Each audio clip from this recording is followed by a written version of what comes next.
La Genèse, chapitre 9.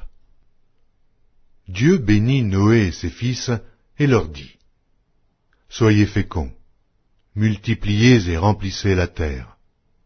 Vous serez un sujet de crainte et d'effroi pour tout animal de la terre, pour tout oiseau du ciel, pour tout ce qui se meut sur la terre, et pour tous les poissons de la mer. Ils sont livrés entre vos mains. Tout ce qui se meut et qui a vie vous servira de nourriture. Je vous donne tout cela comme l'herbe verte.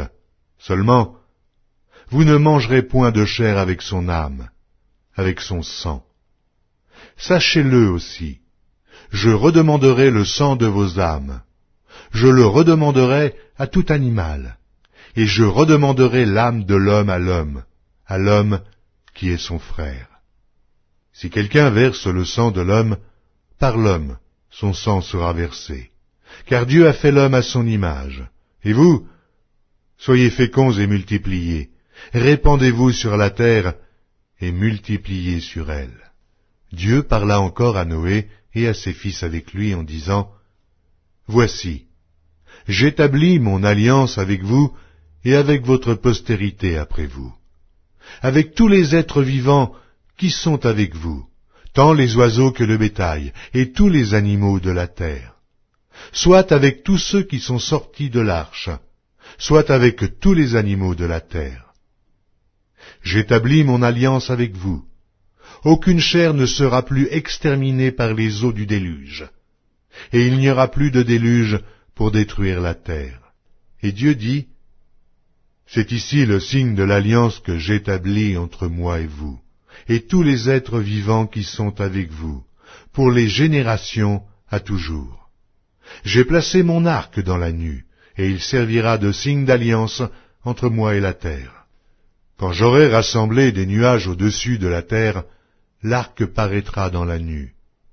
Et je me souviendrai de mon alliance entre moi et vous, et tous les êtres vivants de toute chair, et les eaux ne deviendront plus un déluge pour détruire toute chair.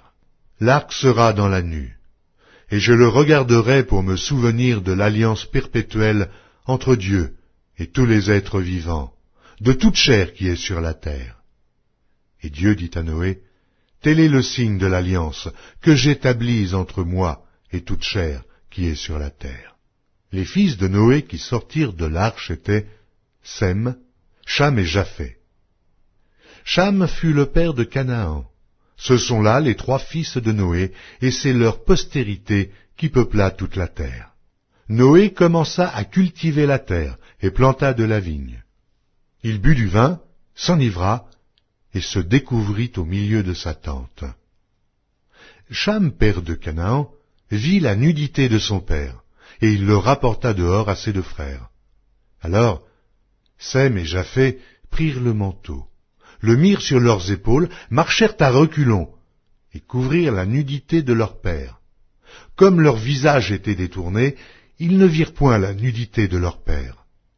Lorsque Noé se réveilla de son vin, il apprit ce que lui avait fait son fils cadet, et il dit : Maudit soit Canaan, qu'il soit l'esclave des esclaves de ses frères. Et il dit encore : Béni soit l'Éternel, Dieu de Sem, et que Canaan soit leur esclave. Que Dieu étende les possessions de Japheth, qu'il habite dans les tentes de Sem, et que Canaan soit leur esclave. Noé vécut après le déluge 350 ans. Tous les jours de Noé furent de 950 ans, puis il mourut.